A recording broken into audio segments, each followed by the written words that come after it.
All right, Adam. So we're sitting here, man. We just had a fantastic conversation with Coach Sly, former athletic director for Milton, and man, I've learned so much because it's a world that really is not it's not something I'm that close to being a middle school coach. But I want to get your thoughts. What are your key takeaways for this? Well, I hope a common thread that you're going to kind of see with these interviews. We're trying to give you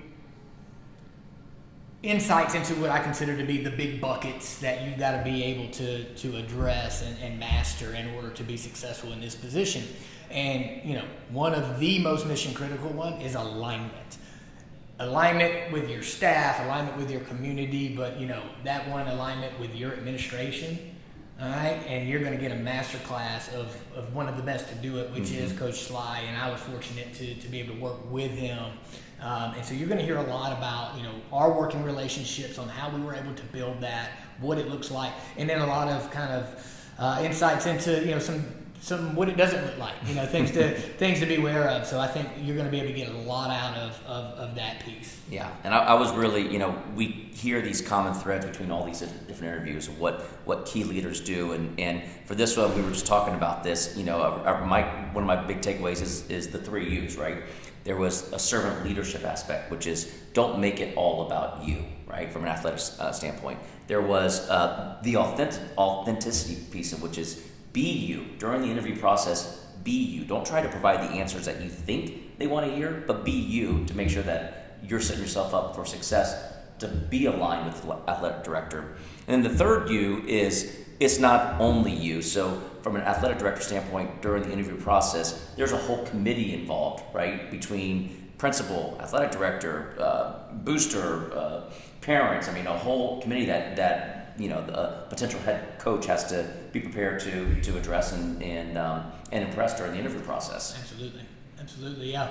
Another key takeaway I think was, we talk about are you in control of your emotions, or your emotions in control of you? Great, yeah. And we dig into that with problem solving and kind of an overarching importance of that. But what I think coaches really need to understand is there's always eyes on you. And just like coaches are out, and you're constantly meeting different coaches at clinics and maybe guys you work with, and you kind of keep this list of, potential hires, ADs are doing that too. And Coach Sly really gave some great insight on the opportunities maybe in the moments when you're not thinking he's watching. Right? He is. And a lot of times it's watching, when these key emotional moments happen, is that head coach reacting in a way that he's in control of that? Is he, it's okay to be demonstrative at times if it was intended. It's okay to be quiet and put your arm around if that's what the situation needs. So, very, very important to understand. Just getting into that seat to be interviewed, you gotta, more times than not, you're gonna have to be tapped for it. And eyes are always on you, so make sure you're working on those things and you understand eyes are always on you, maybe when you least expect it. Maybe it's after a tough loss, and how do you shake hands? Yeah, and that could be the difference between you getting a job or not getting a job. Even getting the opportunity. Which is huge. I want to set this up because what you guys are going to see is that there is a very, very strong relationship between Clack and Coach Sly, and it's a very special relationship. There's a lot that is in this interview that talks about alignment, but one thing I want to make sure it's here. It's not expected that you're going to find a relationship that you guys have, because you have a very, very special bond. Right. And again, for transparency and authenticity, which we pride ourselves on, we're going to talk about lots of things and show lots of things. It isn't necessarily like this is your blueprint. The relationship that we had was unique. It was special. It was to us. However, you're going to be able to pull things in that you should be able to create with your athletic director, and things that you need to be also. We talked about this and the authenticity piece of being you in your interview process. You need to make sure they are who they are, because alignment goes both ways.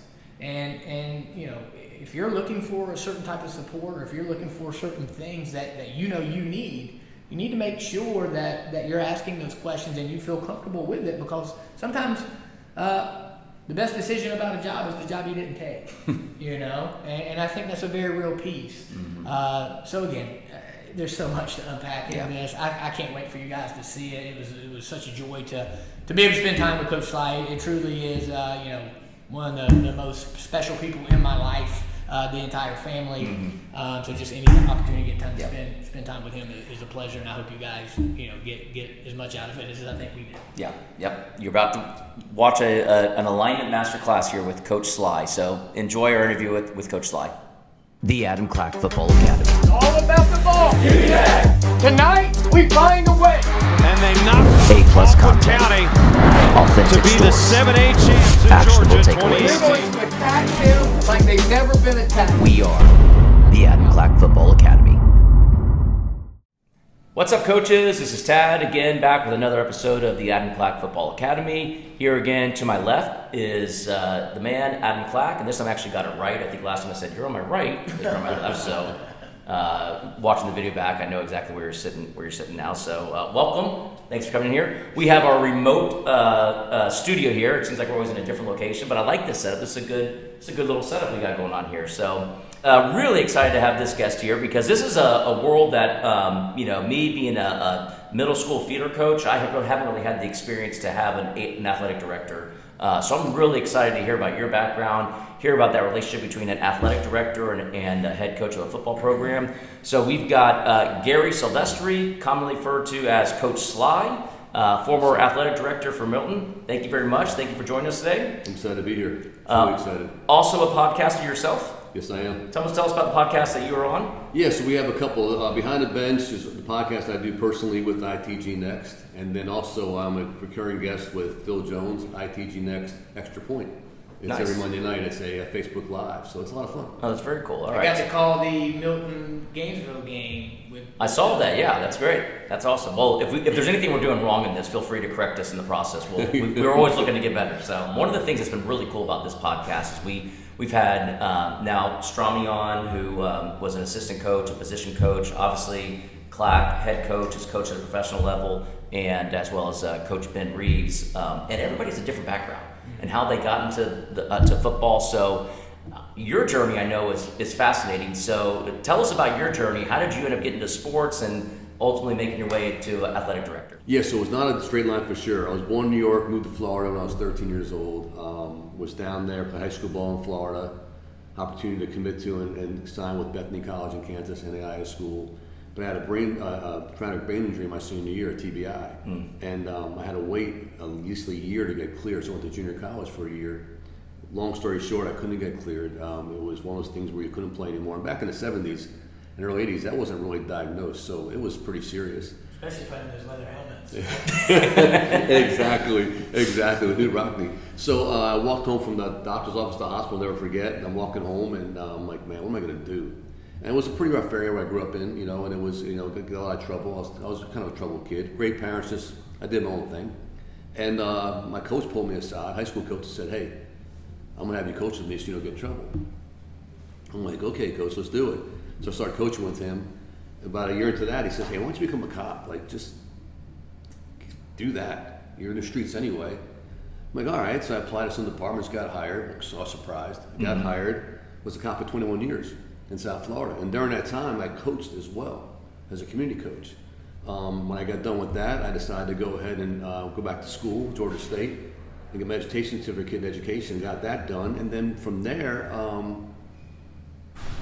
got a job up here in Georgia, be a football coach, assistant AD, becoming an AD, and that was 18 years of that. So like I said, it wasn't a straight line, but it was a really cool opportunity to learn leadership, right?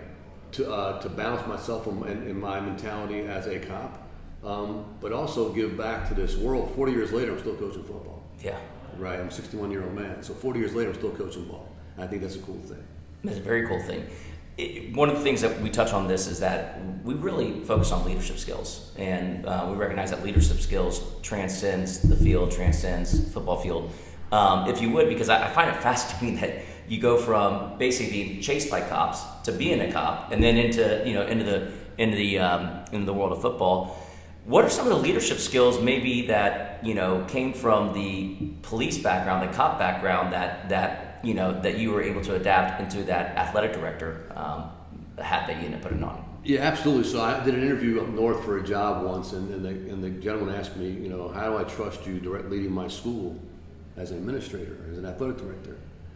I said, if I can lead 26 members of a SWAT team to go into a building getting shot at, I think I can lead your school. Wow. And he's like, great answer. That's a powerful answer, yeah. And I mean that in a way, not to be like, I was all brave and a hero, by no means, but it's about trust. It's about being a servant leader. Mm-hmm. It's about relationships. It's about communication.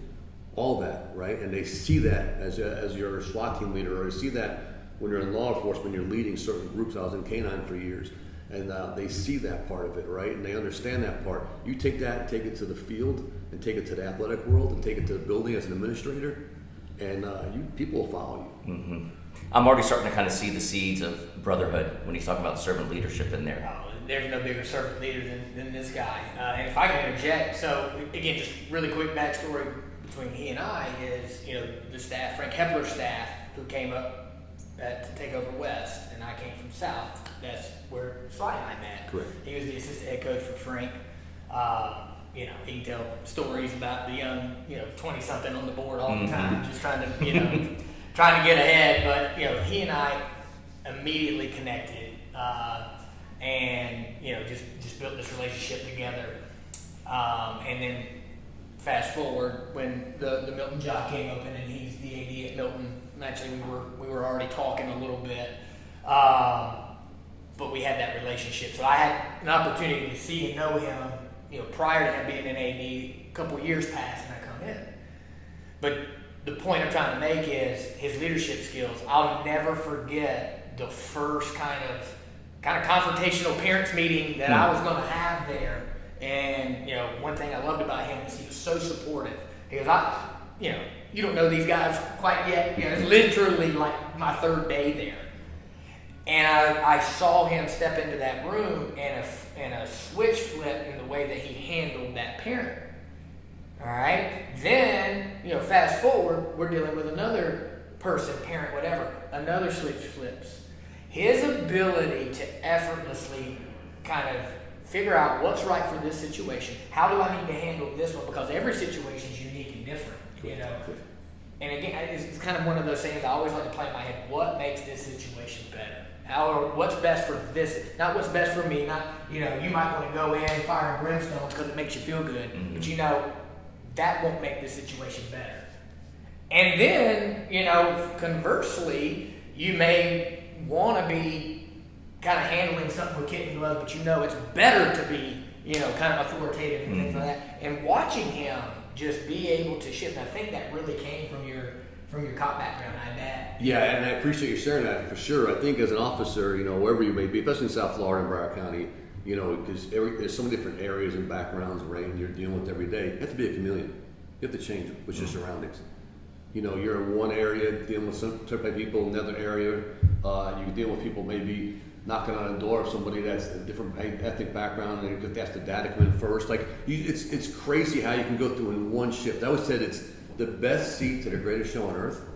Every night's different, and every call is different. Yeah. And that's why you never get bored. I think I took that, and I appreciate that seeing that point into my leadership skills into the administrative world, right? I think that was the cool part about it, dealing with parents. I remember some of those stories you're talking about. It's so funny. One gentleman, I won't mention his name, but we were in a meeting, and the first thing I said to him, I apologized to him because I was wrong before we even started. And that meeting flipped, and when we got done, he's like, did you plan on doing that? I said, did you plan on getting a reaction? I said, I planned on being transparent. I was wrong. So I wanted this young man, this gentleman to know I was wrong the way I handled him initially. And from that point on, we were great friends. Wow. And he was a great person in our community. So it's understanding that. Some people don't get that. I always say this, don't make it about you. We can talk about that down the road and so many different things as AD. Don't make it about you. You have to be a part of it, whatever it may be, to support your coach and your coaches and your community. Yeah. I can already, this is going to be a loaded interview, I can already tell. There's going to be a lot of good content here. And I want to ask you real quick, though, why, so far we've been coaching interviews. Why was it important for you to bring an athletic director into the podcast? Oh, well, I think, it's probably, it is one of the most important relationships you're going to have, and a good relationship. I mean, a really, not just a cordial relationship or we're getting along, but a really lockstep relationship with the athletic director and the head coach. And we're going to talk about this with alignment. It changes the game. It changes the game. It's a multiplier for everyone. But also, one of the big pieces, we're just trying to help coaches with any actual advice from winning the job to passing it off, right? That's the A to Z to it to me. So I want people to hear, I want athletic directors here, I want coaches to hear, what is a very successful, a very talented athletic director looking for in potential candidates? How do you stand out and how do you not stand out? All the way into the interview process, and then really want to focus on the alignment piece that, again, I will say is the single greatest factor of our ability to take that program and have the success that we had in such a short time was the alignment between the principal, the AD, and myself, and how it permeated through our entire program. So let's take it back 30, and we're going to dive into that. But let's go up 30,000 feet. Athletic director at Milton. What is your vision for the program or your high school program across all the sports? Is it to have a winning program at every single level, or is it about developing kids? What is your vision as you sit in that seat as the athletic director? Yeah, so you definitely want a winning program, but winning does not always defined by wins and losses, right? It's defined by success. What does success mean? You have to define that in your head first. What does successful mean? If as long as that program is in a trajectory going upward, right, the wins and losses will come and go, right? But if that program is in a good direction for those young men and young ladies that are participating in that program, right, that's number one. Number two is you want to go ahead and brand that program. You want to brand your athletic program. We changed that program. When I got to Milton High School as an AD, and I'll give the young man Trayvon Plonk a major props. He played running back for us. And we're sitting there and you can see we're just trying to change the brand of the school, right? Because you want to go ahead and have the community really buy into that brand change. And we were talking, he goes, "Hey, Coach, you know the U? Let's make it the M." I go, "Trey, that's amazing. I'm stealing it." He goes, "Coach, take it." And to this day we talk about it, right? And then we took the M, Empire, Empower, Embrace, Impact, and we just ran with the brand, right? And then also what you want to have between, the Title IX stuff, guys and girls, you want to have that equity between both of them, right? And it's important. So you want to have that part of your vision. But see, here's the thing about vision, and I say this all the time to people. The sight I see right now, if I have good eyesight, I can see. Vision takes imagination. Vision takes something beyond what you can see. And I think people don't understand that. They think vision's, okay, I'm going to do this. No, it's really outside the box. We had a vision together. And now we talk about that too a little bit. When you hire that coach or coaches in your programs, you want to know their vision, your vision doesn't align, right? If it doesn't, I don't care what kind of coach you can have 3 rings on his finger. It doesn't matter. So that's important. So let's talk about that. You're obviously, in order to have winning in programs that are going in the right direction, you got to have the right leadership of the programs. What are you looking for when you're hiring a head coach for a program? Man, that's such a big question. So there's so many things to look for. What I've always done is something I've talked about before, and people think it's kind of crazy. If you're a good AD, and not saying that there aren't good ones out there, but if you're a good AD, you're always trying to build that pool of coaches in your head that you can always grab one day. Right. A lot like we talked about with Coach Reeves of having your kind of bucket list of coaches, that I've already got those guys identified that I know and I've vetted kind of authentically and informally. So I love the parallel of that between things that we've already talked about. For sure, and there's 3 that come to mind right off the top of my head. One is Coach Clack, and then Coach Whitehar is our basketball coach, and Coach Meenan is our soccer coach for boys. I've seen all 3 of these guys work outside our school. I've watched them during games. I've watched them during tough times in games. I've watched them during losses after games, how they react to a loss, to their kids, to the opposing coaches. If you're a jackwhack, I don't want you, right? I want you to keep your head cool, right? I used to pull basketball tapes and watch coaches change handshakes only, right? And to see what we're going to do and what we're going to get, because that's the guy or girl that's going to fit our programs, right? So that's so important, I think. And once you get that part down, I name those 3 coaches because it's 3 different separate sports. Obviously, we have football with AC. We have, Whitehart with coaching basketball. Then you have Coach Meenan, who was at Chattahoochee. And I watched him after a game that got very contentious. I watched him handle it. And now he's coaching soccer at our school. And he's helping with our field goal kickers, and his son's a kicker. And I'm like, so you have to have those pool of coaches always. That's number one, I think, to have that. And then when you have that, do you think those coaches can fit your program? If you do, you keep them there. If you don't, you kind of get out of it. You move them to a different room in your head. I compartmentalize a lot of things in my head, which is really good. It's from law enforcement. It's a lot of good and bad. A lot of doors are locked, by the way. Don't want to open those doors. So that's a big point, I think, is just having that vision once again to and then you got to hold it tight, right? Because you just never know. I never knew that the openings would come up in 17 for AC to come over. You kind of see things happen a certain way, but we didn't know. And then there's also, again, I can talk for hours about this, but it's once that happens, identify those coaches. What can you do before they get there to help them be successful? What can you do to preface their arrival? That's important. Yeah. The demonstrative piece I find is very interesting, right? Is the fact that you're looking at coaches and how they react to tough situations, and how they react determines so much about who they are. So are you saying somebody that's demonstrative can't be a good coach? It's not you can't be a good coach. It's if I can see you during tough times, I know how you handle the good times, right? Mm-hmm. So, for example, after a game, we were actually at Milton playing West. My son came with us to Milton High School. He wasn't playing that year because of the transfer situation and everything, so he was sitting out. And we're sitting there, and at the end of the game, we lost. Look at my son, I go, let's go shake hands. He's yes, sir. And my son, if you haven't watched him coach, is very level-headed, a lot more than I was, to be honest with you. And I'm so glad for that. We shook hands, we hugged, we embraced people. But it was hard when you come from a school and you want to beat them, right? Yeah. My principal was watching me. Cliff Jones is like number 2 in command in Fulton County now. And when I got done, he pulled me aside. He goes, I watched you and your son. He goes, that's cool. So I was demonstrating to my son what to do, which he would have done on his own probably more than his dad. But we did that. So I try to look at that in coaches. If they can find you in a situation that's hard, it's tough. If you can handle that situation with grace and professionalism, you can handle any situation, especially success. Yeah.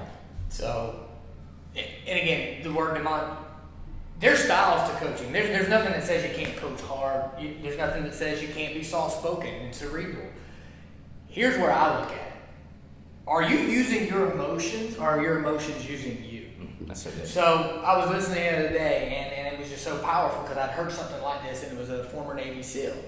And he was talking about learning how to handle combat and be in those moments when, literally the most amplified moments of everything. Your life's on the line. And over time, obviously, you learn how to be, stable, calm in the chaos. And he said something so powerful. He says, emotions are more contagious than the flu. Emotions are more contagious than the flu. And I think about that, and I can reflect on times when I was demonstrative and it was a detriment to my team. And then I can think about times when I wanted to be demonstrative or I wanted to be emotional, and I checked it because I knew that's what my team needed from me. They needed the stable handle. And then there's other times when they needed me to be demonstrative, so I flipped that switch. And there's times when I'm wrong, and there's times when, you were going to make mistakes. But that's, I think, the bigger point to that.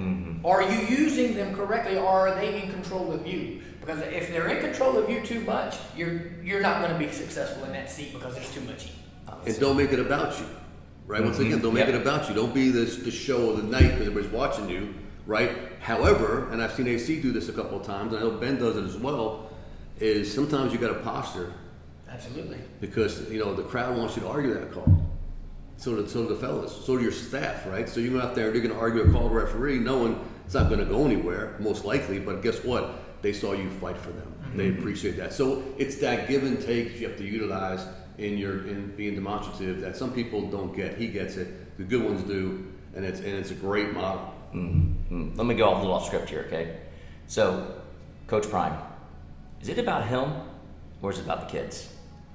Great question. I think personally, and I was never a Prime fan as a player. I never was. I was a running back. I was like Earl Campbell, those guys that just grind it out and stuff like that. I'm an old man. I can tell you Larry Zonka back in the day too. But I believe in what Coach Prime believes in, and I believe what he believes in these kids. And it's not about him, because guess what? You can't take a program and flip it like that and be about him. I don't think so. I don't think you can take a program and go from 1 win to 4 wins to now pushing for a title and probably getting another job down the road if he wants to. I think it's his personality. It's what he does, and he pushes and pulls a lot. I've seen him. If you watch him, once again, I love watching coaches when they bring the cameras in during tough times. He reacts really well in his interviews at halftime when they're down or up, when they're getting picked on by people. Like, he does a great job, to the point AC said, I think he understands what his team needs and doesn't need. Sometimes they need some juice, right? Sometimes they don't need the juice. And sometimes your staff needs juice. Sometimes your staff doesn't need any juice at all. You got to reel them in, right? So I think that's kind of answering that question. So let's talk about the hiring process. All right, we talked about it's good to have kind of a network or a pool of candidates that you're constantly kind of in touch with. But walk us through the hiring process, both from finding the people you want to interview and down into what that interview process looks like. Yeah, so it starts prior to that. So it starts with a preface, and a lot of ADs don't do this. I don't know why they don't do this. I learned from my mistake, right? So I'll give you a quick example. Cambridge High School opens up. It's a new school. Our wrestling program's really good. I'm like, we'll be fine. Not have to worry about this. We have a coaching change. We'll be good. Our kids all leave, go to Cambridge, won state championship. I'm like, you're the worst AD in America, right?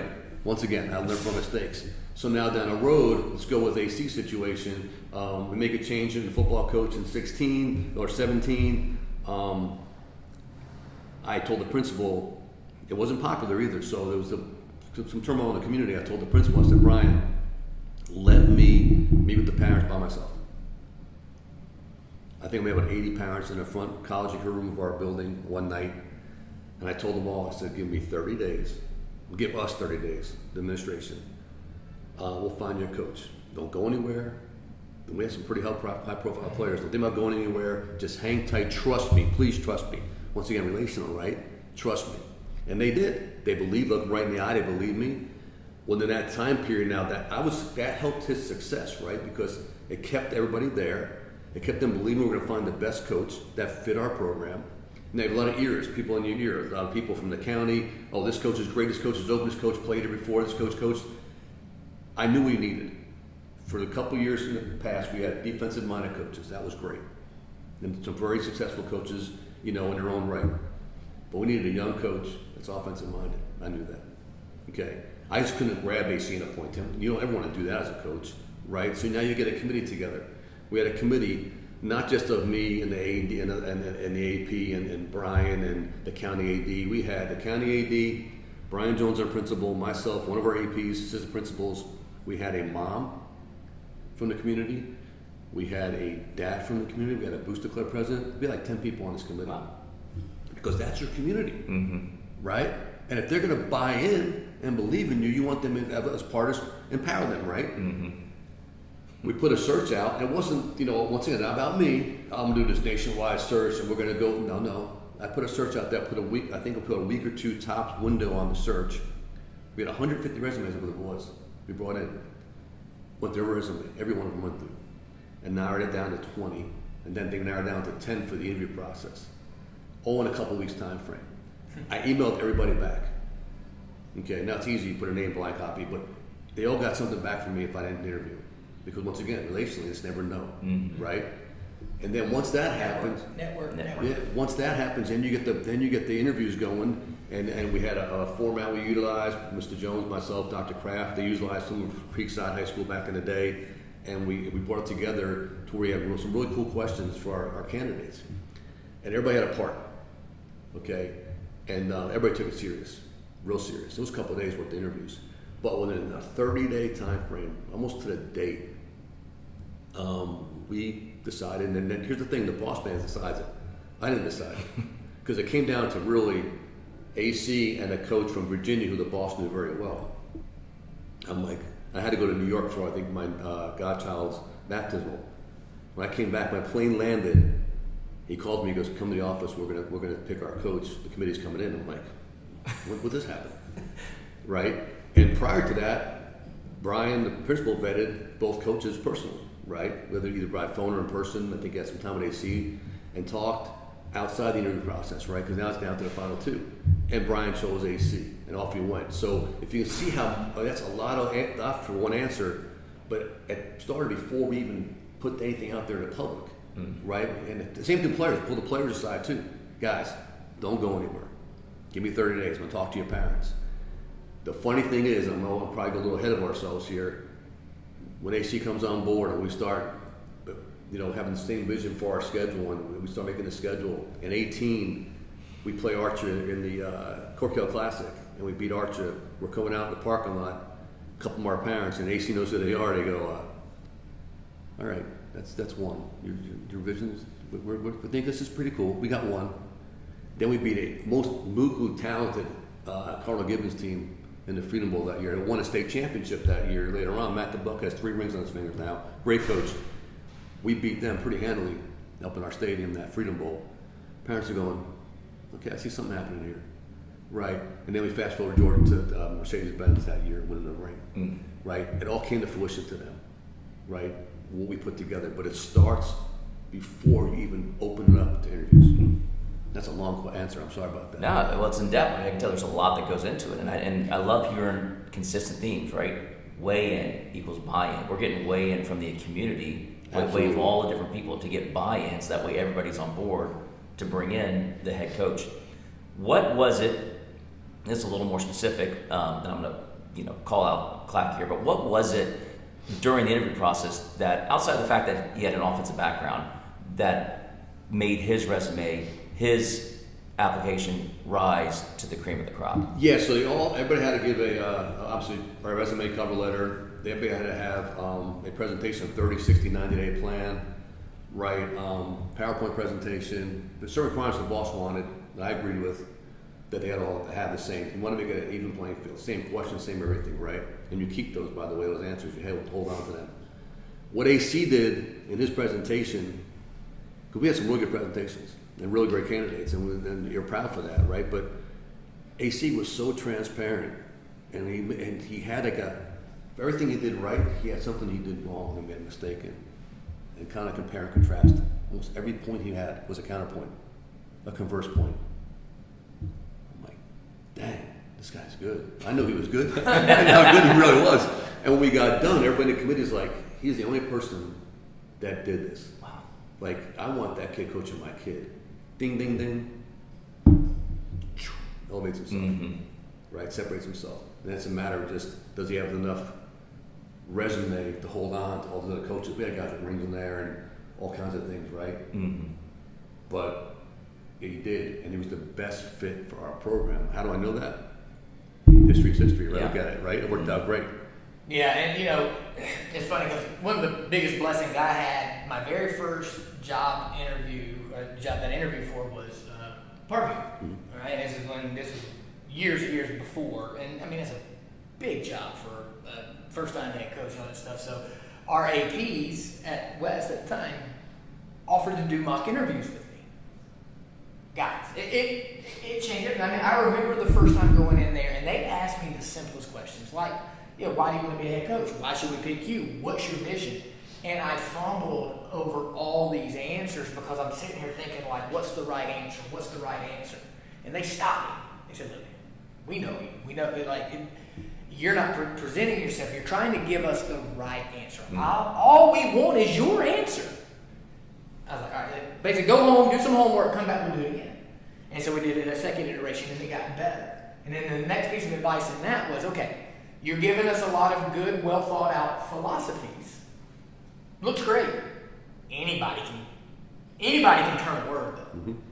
Add some real specific examples to what you're saying so that we really know this is what you're cool. By that third interview, I kind of had it down. And then I started tapping into, so I was got a master's degree in history.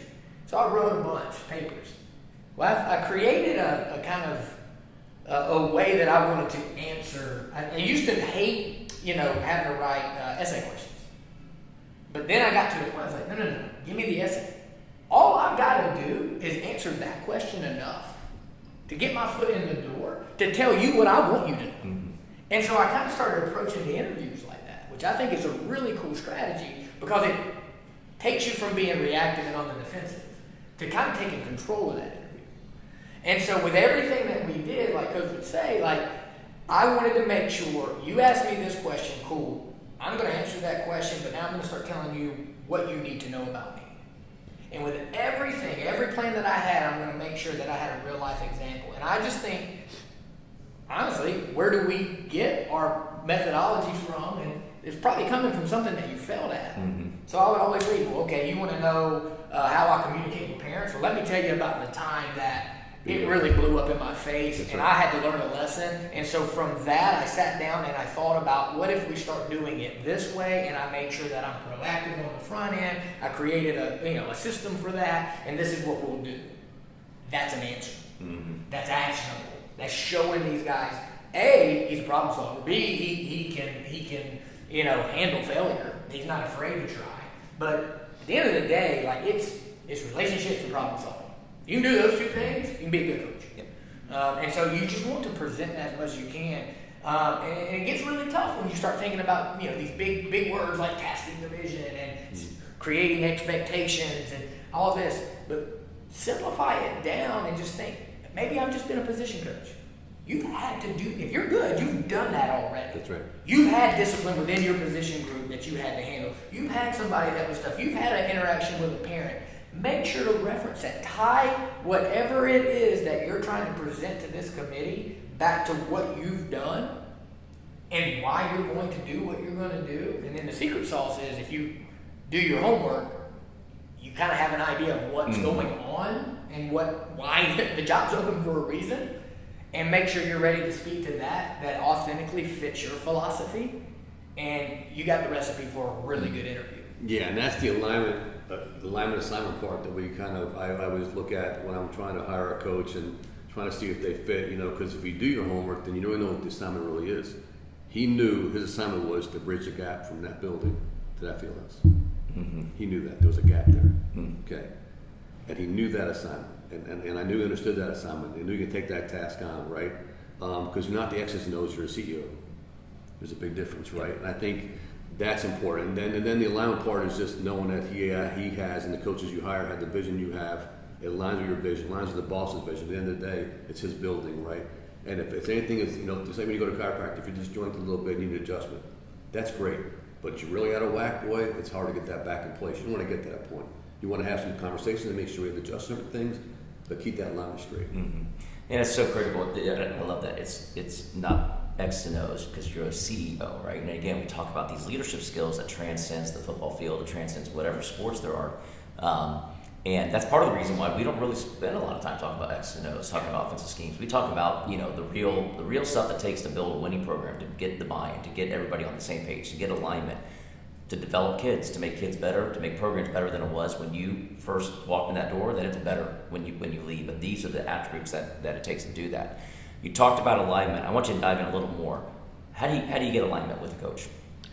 Well, for starters, when you bring the right coach in place, you sit them down and AC, I said, what do you want to do? What do you expect them to do? What is your vision? And he goes, hey, I want a nationally relevant program. Here's how I want to do it. Well, you need to get the Corky Color Classic. Okay. We need to bring something to our school that can get us on the map. We need to brand it a certain way. I'm like, perfect. I'm thinking the same thing you're thinking. So we get that alignment that way. We really worked on a schedule together a lot of times. And he had the autonomy to do what he wanted to do, but hey, we need to get rid of a certain team on our schedule that doesn't do anything good for us. Mm-hmm. So we called that coach up in the county AD, said, we're getting rid of this team. And they got ticked off at me. I took the heat for that. I said, we need an opening on our schedule to get another team in that's nationally relevant. Why? It gets to our vision, right? And the boss, once again, his alignment, listen, I'm going to trust you guys in this. Just don't get me in trouble, right? So we get the schedule correct. That worked into that part of it. As far as the alignment with every Saturday we had a phone call. Every Saturday we had a phone call. And we still joke around once in a while, do it to this day, but we'd have a conversation in the morning, maybe like 10:30, usually after or before he had breakfast with Ash. And we would just kind of talk about the game or talk about the state of the program, right? And that kept us aligned with what he was thinking, what was going on, what do you have a problem with, maybe you see something happen, a little smoke over here, coach, help me out with this before it gets to a fire, right? That helped that part of it. And then I would go see Brian, my boss, on all our programs probably once a day, maybe once every other day, and just kind of where we're at with programs. And and just kind of go back and forth. So he kind of knew what was happening. He was never blindsided, right?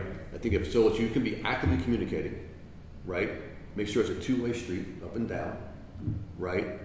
And then have transparent conversations. Those three things there is what you keep that alignment with. And I think, but if you don't work on that, right? You don't go to chiropractor once in a while. Your back's a little. All of a sudden that back turns to this sciatic. All of a sudden this leg hurts because I'm putting more weight in this leg, and your programs are out of whack. Wheels start falling off, and it's over. So it takes work. What about from your perspective? And this may be a little bit different thing, but I'm taking it from this angle. You're interviewing. Do you go through and can you recognize and spot someone that you're interviewing with that says, I don't know if our vision's going to be the same? Well, you absolutely should be thinking that way. Now, again, everybody's taking a leap of faith, from both ends. I mean, it's just like a kid going to play college ball, right? The coaches are taking a leap of faith that he is who he says he is, and the kid's taking a leap of faith that they are who they say they are. So I had very tough questions, but by the time it was done, and me and Brian had our second kind of informal interview, because I had some things that needed to be answered. Because I was in a really good situation, and I wasn't just going to up and leave and go into something that wasn't in line with what I wanted to do. I came to this school to build something great, and that was going to take a lot of work. It was going to take a lot of support. I wanted to make sure I had that. Like I said, I planted a flag and said, I get it. There's only been 3 playoff wins in program history, but I think this program can be nationally relevant.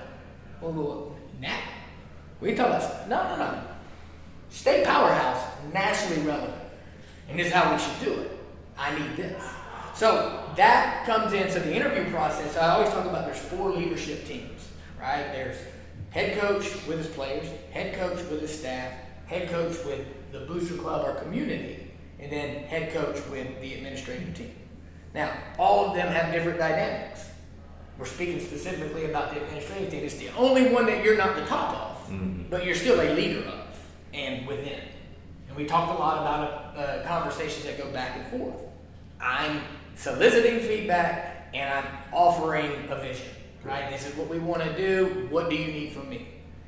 First thing I was always asking with that administrative team, what do you need from me? You are the boss. What do you need from me? Let me make sure we got those things checked. And then there's the accountability that comes with that. You said you need this, I'm going to get that done.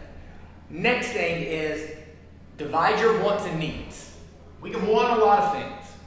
I need this. Now, I want this. If we can get there, that's great.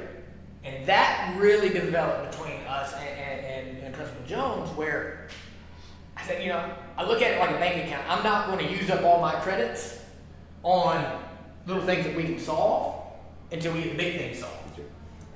So they knew anytime I came to them with something that was of need, that it was that important, and they were going to try to get it for me. And if they did it, it was okay, because I knew they gave an effort. You start losing those points if you're not doing the things for them too. And again, it's pretty simple to think about. What does an administrator really want from his football team? I don't want the problems associated with behavior, associated with the community, associated with all those things about the football coming on my plate. Make sure they're going to class, make sure their behavior in a way that is respectable and represents our team, and then the success on the field comes with that. So we're making sure we're holding up our part there. They're making sure that they're doing the best they can to help us, and then it's like you said, that constant communication and working together to go down this path. Now, where it changes a little bit, because that's talking a lot about the principal, where the role with the AD and the head coach, if it's a good relationship, you truly are working at it together. And I know the coach can talk to this a little more. To me, the AD has 2 roles. He's chief compliance officer, right? And he's the CEO of the coaching staff. Both are so important. Obviously, you want to make sure you do things and keep us from being ineligible and things of that nature. But if you ever want to be great, you also got to support that coaching staff and help them get what they need and help them push this thing to a next level, which is going to bump up against certain things. It's going to be a lot of work. Yep. No doubt. The thing with Coach, man, I would honestly have to pull him back sometimes. No, I can handle that. he was so stinking supportive of things that really necessarily doesn't have to fit under his job title.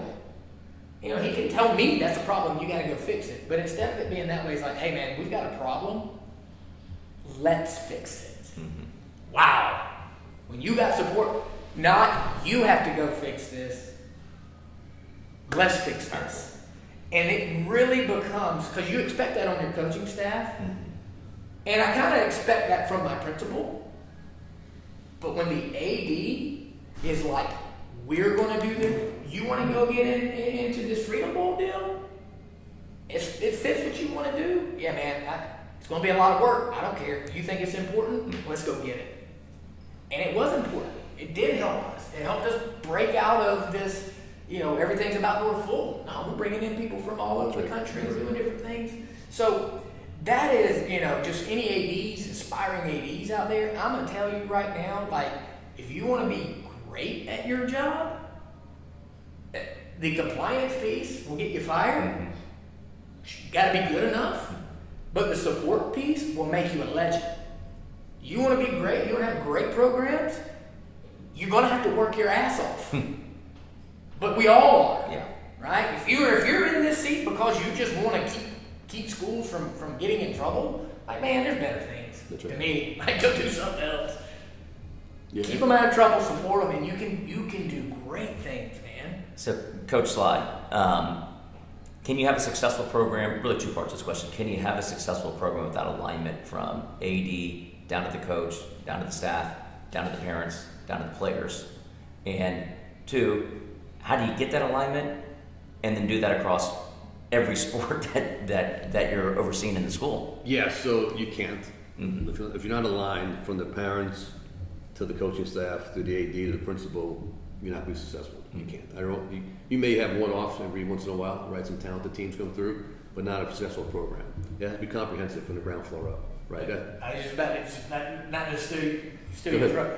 You can win, but you won't be a successful program over the long haul, because if you're not supporting the coach, guess what? He's going to win. He's going to leave. That's right. He's going to go find support, right? It will fracture. Sorry. No doubt. That's 100% correct.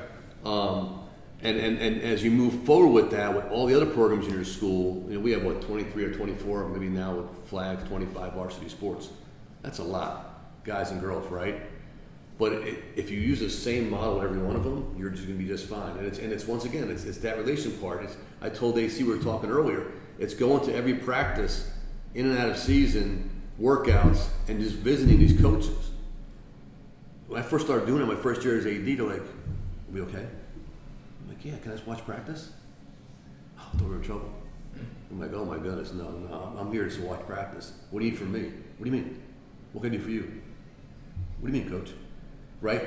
By the way, how's your husband? How's your wife? How are the kids? Right? It's relational. Servant, leader, and that takes care of itself.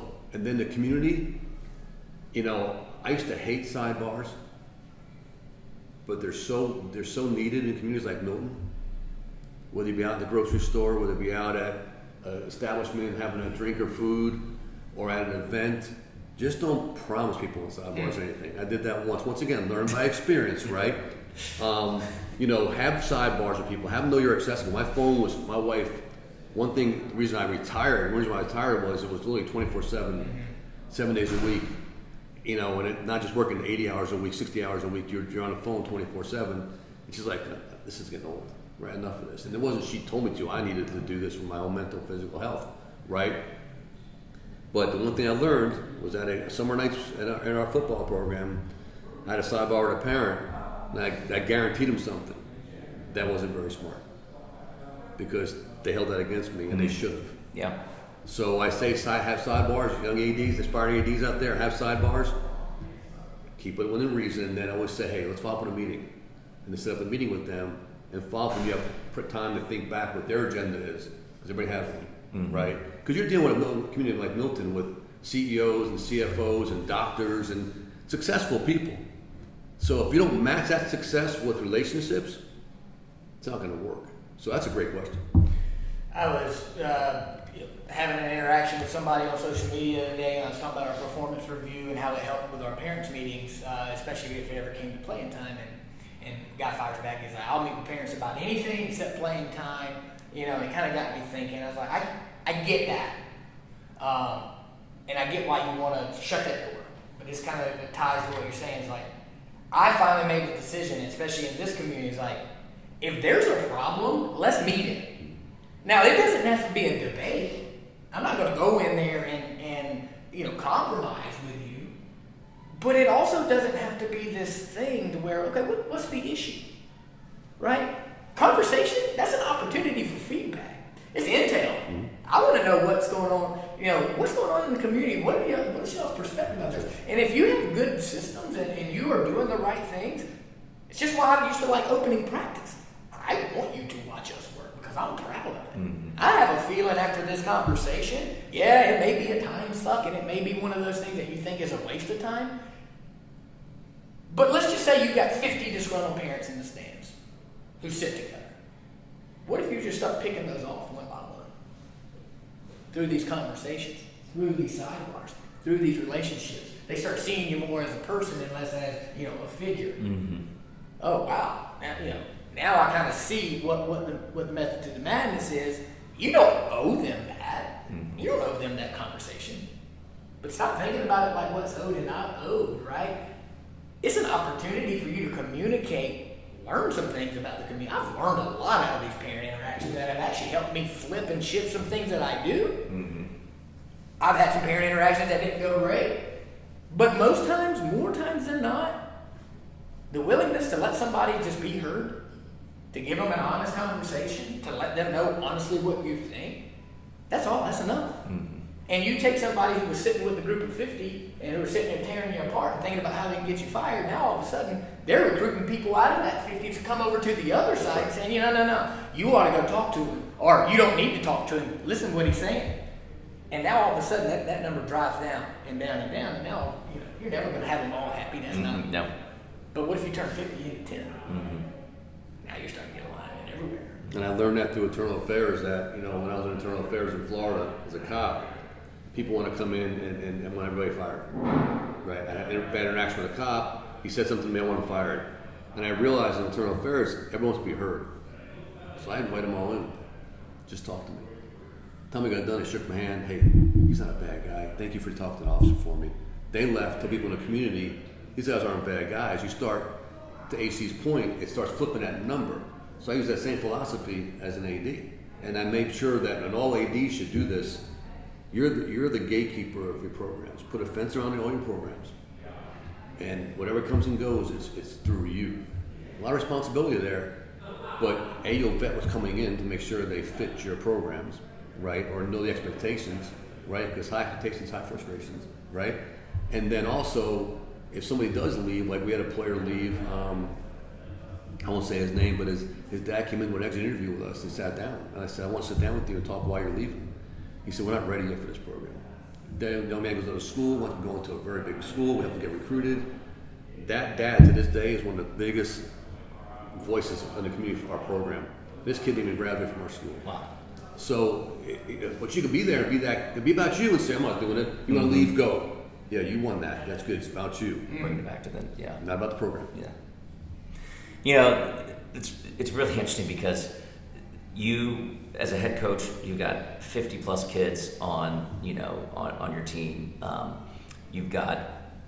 You're basically managing the well-being of 50 families plus families in the communities, and we all know that they have number one favorite player on that team, right? Everybody has one favorite player on the team, and they share the same last name. But you mentioned, is it better to be a figurehead or be a person in the community? And everybody out here probably has so many different communities, and Milton's a very small knit community. And it sounds like coming from both of you, and I imagine you've got thousands of situations very similar to that it's better to be a person than it is to be a figurehead. Am I hearing that right? Absolutely. Absolutely. And look at that. Sometimes I call them sandpaper conversations, right? Sandpaper, you sit there and you rub a piece of wood, it gets smoother. I think when you have those conversations with people, right? Because it's always the 10 best plus their son, right? That's how it always is. Yeah. So that sandpaper person conversation on both sides smooths things out. And I've had more contentious conversations that start off that way become great friends down the road, or great supporters of us because they appreciate the time you give them. It's not about, because there's two kinds of authority really. It's positional, right, and then there's the respect you get through relationships. Mm-hmm. That's the bottom line. You can go do all kinds of leadership stuff, but there's really two kinds. Either you're in position as a principal, AD, or head coach, yeah, I have to respect you. But I respect that person, to your point, under that umbrella of the head coach, principal, or AD. That's what I respect. And a perfect example, I'm not going to go in detail, but we had an incident in basketball, it was very tragic, where 2 men went to jail in our program. And they hit our community hard and went national. It went national. And try to be that AD going through that, right? And when it was all said and done, a parent came to me and said, the only reason why this community didn't break or bifurcate is because of relationships that you and Brian had in this community. The only reason why it didn't fall apart. I'm like, well, thank God for that. Yeah, seriously. Right? But at the end of the day, it was a tough time like a family. You go through rough times, right? But as long as you're there and you love each other and care, and the community knew we cared and knew we were going to be there for them. And those kids knew we were going to be there for them. It was about the kids first and foremost, not about a program. But there was more than one person that echoed that to me that, hey, relationships help save your athletic program. Mm-hmm. So I knew right away, okay, we're doing it the right way. Maybe it's the harder way. Mm-hmm. Maybe it's not the easiest way. Maybe it takes more work, but it's the right way, you know. And before I retired, I had a PA that really did a great job for me. And she's the head PA. She's my assistant. We work together. She's like, man, like every day you just don't stop. Like it's unbelievable. I'm like, I've been doing this way before you got here, you know. But now you're seeing it. She helped me. Really was a great help for me in my end of my AD tenure at Milton. But she saw it firsthand. She goes, it just doesn't stop. Like it just never stops. No, it doesn't. But you could do that. You could shut your door at 4 o'clock and leave. You could just be your compliance person. You could do that and keep your job. But we have successful programs that really are nationally relevant. I think right now, even when I retired, Milton has 4 or 5 nationally ranked programs every year. Whether it be basketball, football, girls lacrosse, golf, soccer at times. You can interact, you can change baseball at times in there, right? But over the years, 4 or 5 nationally ranked programs at a public high school. So once again, not me. I wear the rings proud, I wear everything prideful, but it's not about me. I'm proud of the kids, I'm proud of the coaches, I'm proud of what we do together. And I think if you get to that point, you're good as an AD. And there's some ADs out there that are amazing, for sure, that do a great job because it's not about them, it's about the kids. You put the kids first, everything comes, everything's fine. And parents know that. And at the end of the day, parents even realize, even though I agree with you, but you put your kid first. That's all you can ask for. Because let's face it, I'm a parent of 4 and have 6 grandkids. Like, don't hurt my kids, right? However, if I know you're doing the best for my kids and you don't agree, I can take that, right? So that's really good. Thank you for sharing that, especially the story about the challenges in the Milton community and how what you had to go through to AD, and knowing if you were just a figurehead, you could have easily been plucked off. Absolutely. Right? But those relationships, and it goes back to relationships we keep on talking about. I mean, there's so many of these themes that circle around that we hear over and over again, right? Fail early. It's okay to fail, but you're learning from your failures to be better in the long run. You're highlighting your failures in an interview process and talking about how you problem solved and got better from that. Tell me about some of your favorite memories as a coach under Coach Sly. Oh man, there's just so many. We were so lockstep, so we interacted there. I mean, it's really not maybe a specific memory, or it's really just more of maybe the general interactions that you could almost set your watch by, like the Saturday morning conversations, man. Like, and they would end up being an hour long sometimes, but it was therapeutic for both of us. Absolutely. Just kind of going through what's going on, bouncing ideas off. Maybe I'm super frustrated. He was there to, give me a hug over the phone or a pep talk, or genuinely excited. Can you believe we did that, man? Like those type of things. Down to just popping in the field house, and same kind of thing. It was just, hey, what do you need? What's going on? Just all that type of stuff. Fighting the battles together. I remember if I could cut you off, sorry about that. we lost to Lowndes. I think it was a third round one year at home, maybe the fourth. I think it was a third, and it was a very contentious end of the game, very heated, and we didn't talk much till the next day, right? Because everything settled down. I don't think I said hello. You go, schedule them. Schedule them. I go, good morning. I got the phone. I text their AD. We'll play you. We don't want money. We'll play at your place. We want you next year. Funny point about that is they didn't schedule us. No. And about 2 months later, I could pull the tweet up. Pull up our receipts. I could pull the tweet up. 2 months later, 3 months later, this is around January, February, he's looking for a game. I put right on Twitter. I called you. I called him out. People go, savage move. What does that show? I'm supporting my guy. I love it. I'm supporting my guy. He was pissed. It wasn't pissed we lost. He was pissed the way that game ended, the way he acted. Mm-hmm. Okay, we're going to get you back. Mm-hmm. Right? That, to me, those things like that, people don't see happen. But that's what makes the relationship so aligned. Mm-hmm. And how does it circle? Isn't that funny how it circles right back to what we talked in the very beginning? How do you end the game? Right? Yeah. How do you end the game? What's your attitude and your behavior like at the end of the game? Hot. Yeah. That was hot. There's just so many things. I want to go through some rapid fire questions. Yep. All right. So first thing we're gonna ask here. So, what is favorite memory as an AD? There's so many of them, but for me, it would be sharing the state championship 18 with my family. Because my son's a coach, or at the time, our son-in-law was a coach. My wife's involved in our program still. You know, our daughter teaches there. She was coaching soccer at school. So I think being, on that field together, sharing that moment, all the work we put into it, right? And there's so many memories after that together. But just because it's family involved, I think it's really cool. Because once again, I'm a family guy first. Even though it's a great job, I love what I did and I love what I do, and I love, it's always, me, faith, family, and everything else. So. What coaches out there do you think are currently running programs right? Tyler Jones, Cambridge High School. You know what? That's not even a hard answer. And I don't know Tyler very well. I know our staff does. I thought he was crazy to take that job. Tyler's a heck of an OC at Walton. Great year, 14-1 that year. I'd say 14-1 because we beat him. Sorry, Tyler.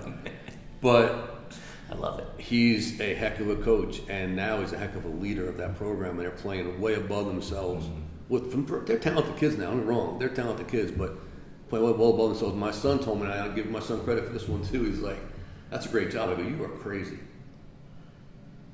I told him the other day. I said, "Man, once again, son, you're correct. Like, that's a great." He foresaw that when Tyler took that job, and now they got guys on staff. A couple guys, two guys. They were from Milton staff, old staff. He brought people together from the community, and they're playing ball. They shouldn't have won that game last week. I think. I mean, they're down 14 with 3 minutes left, and won the game with an onside kick. Nice. I mean, that's head and shoulders. He's doing an amazing job. That's awesome. Our intended audience here is for aspiring, head coaches that maybe are assistant coaches. Maybe they're looking for that coordinator role. Maybe they're looking for that next head coaching job. One piece of advice you give for aspiring head coach: be yourself. Be yourself. Be authentic. Be who you are. Because at the end of the day, you can come in there and you can sell a bag of goods, a bill of goods, and maybe get the job. But eventually, your true self's going to show through, right? So be yourself. You may not get that first job, or you may not get that second job, but be yourself. Eventually, get the right job. People either running from a job. I always say that to people: either running from something or running to something. Right? I think he ran towards us. No doubt. Right? He saw an opportunity to take a. I was in a great situation. Yeah. Right. So he ran towards us. That's the kind of guy you kind of want. Yeah.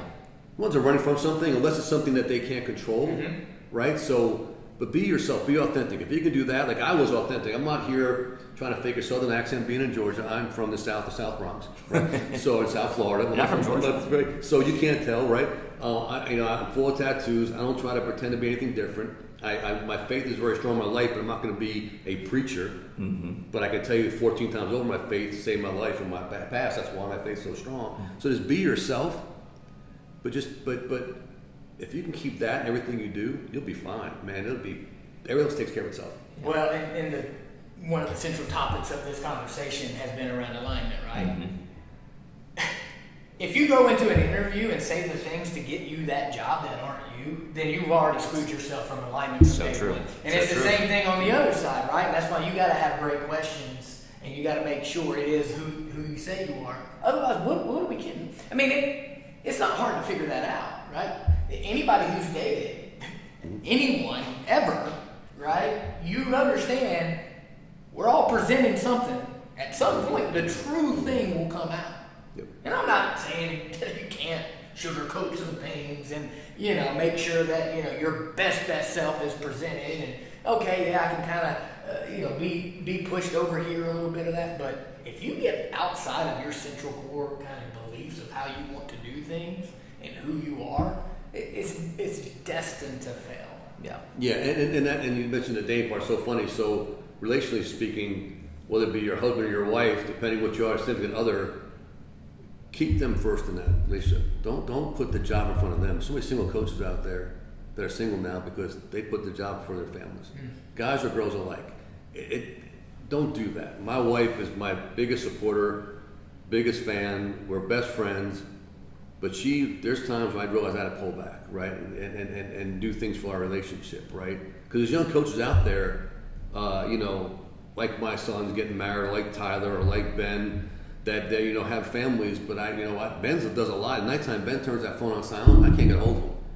And he probably doesn't notice till he watches this. He drives me crazy sometimes. I'm like, gosh dang it, AC was always available. But Ben does it for his kids, right? And then he'll come back later on and say, hey, what's up? I was putting the kids to bed, reading their story to them. I'm like, no, love that. Yeah. Right?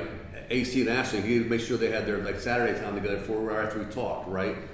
And then also, if I can add to that part, your wife doesn't have to be the first lady all the time.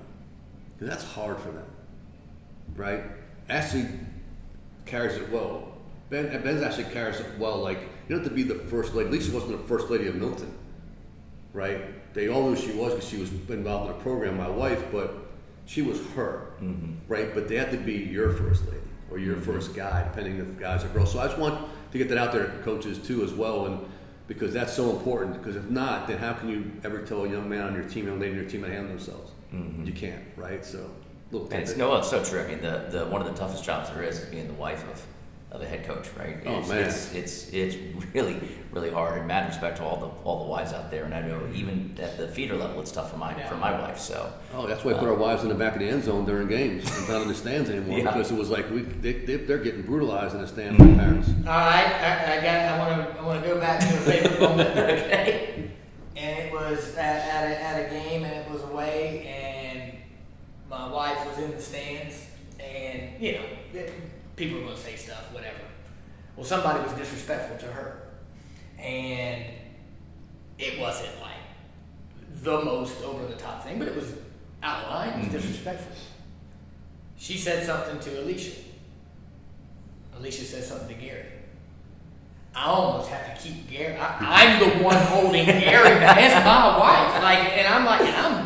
I'm upset. I'm mad, but it's, again, she's okay. That guy's not. It wasn't like we were in danger.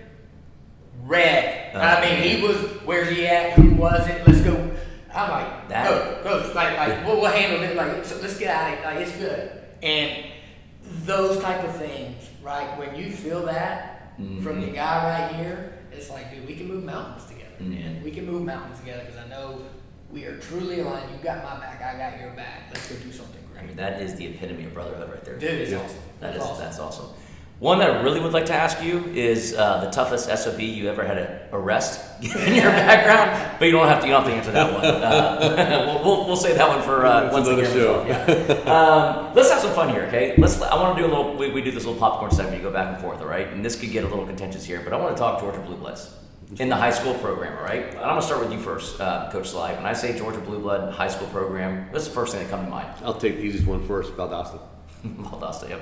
No doubt. Yeah, again, what we mean by it's got to be sustained success over generations. Right. It's legacy. It's decades, and it's not just we talked about this earlier. It's not just a team that could be a really great dynasty team, a really great successful team, but it's teams that over the years, over the decades. I mean, Valdosta's title town, right? Mm-hmm. Lown is title town, so that fits me in my first one. Yeah, I agree. You gotta almost leave with that one. And then number two, to me, would have to be Buford. Yeah, Buford, yeah. And I mean, just what is it, 3 3-peats I think they've had, and now, you know, if and when they win one at 6A, it'll be, well, I guess they've already won at 6A, but they've never won at the highest level. Right. Which I think is probably only a matter of time, but, you know, Valdosta and Buford. Correct. And I would have to go back to probably not the success they want right now, but like a Parkview, right? You know, that just, you know, that whole Parkview legacy there that goes back decades, correct? And then all the guys in the pros and all the championships, that'd be one. Would you say that they're on the verge of maybe losing that status? Yeah, so that's a great question. Can Blue Bloods lose their status? I think they can. I think they absolutely can. I think they can. I really do. Well, you know, like Minnesota football used to be a blue blood back in the day. Right. They were nowhere near a blue blood. Correct. Correct. So I think that's a great question. Yeah, I think they can lose their status for sure. And there's another one right there. I mean, go ahead, you go next. And oh man, blue blood. But I'm gonna give the lower class a little bit of love. Hey, Clinch County. Clinch County is a blue blood. They play for a state championship, it seems like dang near every year, and they are going to be fighting for another one this year. Yeah. So I was kind of stumped, so I had to go deep back there, pull from my Georgia roots. There are some smaller. So I have two I'm thinking about. I'll go with one now. I'll save one just in case for later. But what about Marist? Oh, right, absolutely. I mean, absolutely great call. Putting out NFL coaches, putting out decades of success, and just keeps on winning with the same brand of football, and doesn't change any, and the template's set. Great pull there. Let's go with. Oh, this is good. He's going deep here. I can't wait to see where he's going. It's not, because they're that relevant. If you don't know their history, Thomas County Central. Oh yeah, TCC. Absolutely. When I grew up, I went to Windermere High School, and the only time we ever made it to I think we made it to semis that year. I was in 7th grade. My brother was a sophomore. We got beat by Thomas County. These schools are literally almost across the street from me. They played in the state championship, Thomas County versus Thomas County Central, and it got down to a 4th and 1 stop. Wow. To win the game. And that's Bobo country. Yeah. But Thomas County Central just won state championship last year, top 5 this year. That is another really good blue blood in the state. Yeah, for sure. One more out there that maybe just having not as much success now as they'd like to, but Brookwood. Yeah, Brookwood. They go back to playing, Lowndes back in the day, right? With the Hunter family, Coach Hunter. So I think, that's one that's still, blue blood, but they can once again, you can lose that. I don't think they will. I think they'll bounce back, but just like Parkview will bounce back as well. But they're on that verge, and that's sustainability. That's what's so hard about this job, about doing what he did and doing what Ben does and doing what coaches do in any sport and ADs is sustainability. People think you have to cheat to get there. No, you don't. But you have to be relational. You have to be aligned, right? You have to understand your assignment. Also, we talked about today helps keep that sustainability. Is Milton becoming a blue blood? I can't say we're becoming a blue blood because we don't have that. Let's face it, we really kind of just became successful recently. We told this before. I think you can say Milton could turn into a time maybe like a dynasty type program that is like. So here's the thing: is Miami Hurricanes blue blood? No, but they had dynasties throughout their program. I think that's how Milton could be. Now, eventually, you can be blue blood, but I think that's perfect. I think just kind of show an analogy is the Miami Hurricanes, right? And then guess what, too? The funny part about that is, and something these ADs and coaches need to understand, when you start being successful, people are not going to like you. And everybody likes you. Think about it. When you beat that team 35-0, and you shake their hand and say, man, coach, you're doing a great job. Keep building young men. That's like the default button. Yeah. Right? When people after every game, especially when these guys came through, and one thing I watched our handshakes, I sit back and watch, I don't go into handshakes as much, and I watch these guys come through, and staffs are getting pissed off how young they are, shaking their hands. And I think our average age on our staff's like 35 since like 2017, right? I take myself out of the equation to drop bring the age up. But like seriously, and this coach is shaking their hands going, these guys are so dang young. right? So I digress for the whole conversation there, but I think no, I don't think we consider it a blue blood, but I think we could be if we keep this up, and we're blessed to keep this up, and I mean that humbly. We don't take it for granted. It could be cool dynasty. Yeah. Anything you think we left on the table that we didn't touch? Man, I think we covered it, man. I knew it would be great, Again, I think you can see the relationship 100%. that we have.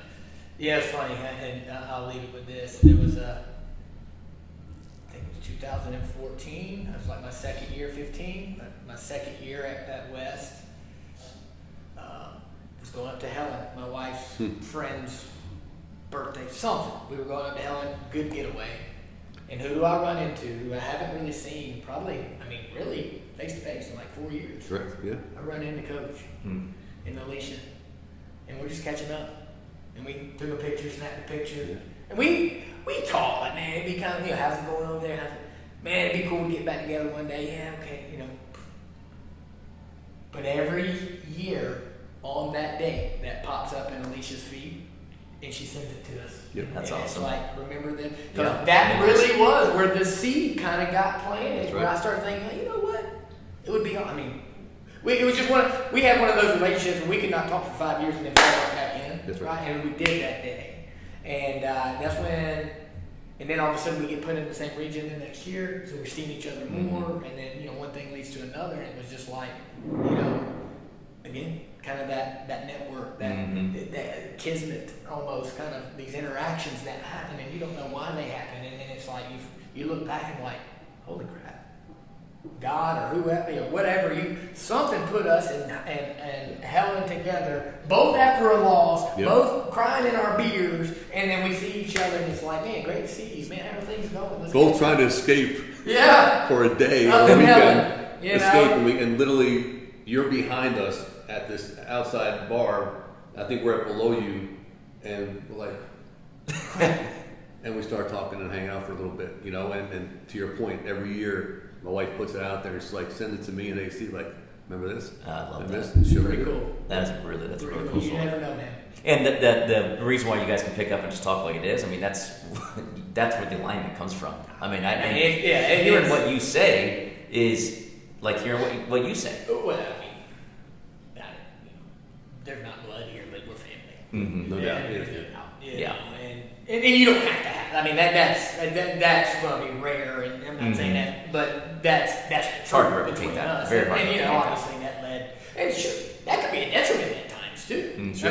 With that type of, we could have made blind decisions about things, but I still believe it was always an ability for each of us to tell each other, kind of like I would talk about with Strong, like. Sometimes we're going to tell them what they want to hear, but we're also going to tell each other what we need to hear. Yeah. So because we were professionals at the same time. Professionals and then true friends really do that for each other. Absolutely. And all the staff that I've had to work with at Milton, because we work together. They don't work for me. It could be we have one coach, I won't mention her name now. She's going to have a baby soon, and I remember she got hired at a UGA. She was a 21-year-old. We hired her, and now I think 10 years later, or a little more than that now, she's a mom. Be a mom. And I'm like, and she coached 4 sports for me at one time. So she's like a daughter to me. And I saw her the other day. I was training the girls lacrosse team, and she was in there, and she's just like how you feel when I was going? I'm like, man, I look at her as a daughter. So I think if you can, and not everybody can be that way, but if you can be that way as an administrator, AD, as a head coach, even your guys on your staff as a head coach, football coach, and and really understand their needs and wants and struggles. It's only going to make your team better. Well, isn't that what you want to be to your kids as a coach? Yeah. 100%. I don't know many successful high school coaches who don't have at least a heavy dose of that relationship with their players. We're his players. Right. That is the job of the AD. If you see it that way, That's right. that really just hit me over the head. If you see it as you're the coach of the coaches, That's right. not an administrator who has the duty of being over the coaches. Yeah. That might be like the thread right there. Yeah. And that really, I've never thought about it quite like that, but I think that's probably what separates it. You have like 95 to about 110 coaches you're responsible for. Think about community coaches and staff members. And then you have about 1,000 to 1,100 athletes in your building. half our building is athletes. If you look at who plays sports and crossover, stuff like that. So to do that, once again, it takes effort. Walk the hallways, go to the cafeteria. Not just sit in the cafeteria, dude. You sit there until it's over. Go find the athlete. Go find somebody at the table and talk to them, right? Go find a coach, maybe of a sport that, like when I first went to cross country, when I first became AD, they're like, "What are you doing here?" I'm like, "I'm watching you guys run." I can tell a story, maybe it's real quick, it's funny. I'm in Cherokee County watching our region championship cross country. We just beat Roswell. We have our Saturday phone call, so I call AC from the woods, right? Because I'm watching cross country. And the first thing I said to him, she said, "What are you doing, buddy?" I said, "I'm out here freezing. I'm watching cross country in the woods. I'm watching these kids run in the woods." She goes, "Don't ever say it again out loud." Don't ever say it again out loud to me. I said, "Yeah." I'm like, "Yeah, that didn't sound that didn't sound too good, bro. Let me rephrase that. I'm watching cross country. I said, I'm watching kids run through the woods." Yeah. He's like, "Don't ever say it again out loud." So, it's just funny how that whole thing turned out. Not a knock against cross country, a knock about watching kids run. No, through the woods. but I Probably don't want to say you're freezing in the woods watching kids run. but the point is, it was important to me to get there next day after that Roswell game and being exhausted to watch them, because you know what? It's important. And it's not about counting how many events you go to, because a lot of guys get caught up in that too. I went to 1,000 events, or I watched these kids. Do they know you're there? Yeah. Do they see you there? We did AP one time. I went to Western Site to watch a game. She helped cover the game because she was an administrator. She was under a blanket. She was freezing. And I know she was cold. And I said, "Hey," I said, "just make them sure they see you here." When she did this, parents talking to her about their kids, she said, "Oh my goodness, for an hour and a half, that's what they want to see." Don't hide in your car. Don't hide under, even though it's cold. If they're playing in that cold, they're going to see me in that cold with them, right? That's important too, is just to be there and make sure they know you're there for them. Be in the moment. Be present, I guess is a good point to put it. Yeah, be present. Love it. Look, this was an unbelievable conversation. I mean, I learned so much, so many great things coming out of this conversation. I'll tell you, coaches out there, if you've got a really, really tough parent conversation, I think you want this guy in your corner. So find yourself a Coach Sly out there. It's hard to do, but that alignment piece. Make sure you're finding an AD that you're aligned with. And again, those key things: getting your staff, getting the parent, players, staff up to the AD, into the principal, all aligned. And if you can do it, this guy has been one of the best at it. So thank you very much for coming in here, sharing all your words of wisdom. And I really appreciate it. It's been an honor to be on this. I'm excited for what you guys are doing. I'm glad to be a small part of it. And I'm just a guy gave me a platform to utilize it. I'm trying to do the best way I can. So, love it. Thank you. All right, coaches. We will see you guys. See you out in the field. Have a good one.